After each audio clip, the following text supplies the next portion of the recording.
Payg'ambarimiz alayhissalom aytibdilar, Yahudiylardagi ostona tutmanglar deb o'tib ketibdilar. Sahobalar aytishibdi, Yahudiy jugutdagi ostona qanaqa bo'lar ekan deb turib borib so'rashsa, Rasululloh sollallohu alayhi vasallam, Yahudiy uyiga zeb beradi, ostonasi pahol bo'lib yotadi, supurmaydi degan ekanlar. Ana endi qaysi odam tongda turib ostona supursa, unutmasin dedilar. Saharda etagida baraka olib kelgan farishtalar birinchi bo'lib supurug'li ostonaga barakani qo'yib ketadi dedilar. Bir vaqtda biza kelin bo'lib tushgan joyimizda men shunaqa hovliga tushganman, qaynona oyi, qaynonalari ham bo'lganda, katta oyi. Shu katta oyi 14 ta farzand dunyoga keltirib, 12 tasi qolgan. 6 o'g'il, 6 qiz.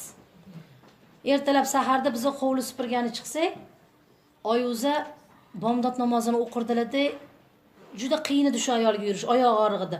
Lekin qiynalib bo'lsa ham hassada borib darvozani katta ochib kelardilar. Bu ayol nima sahar turib darvoza ochar ekanlar, desam, baraka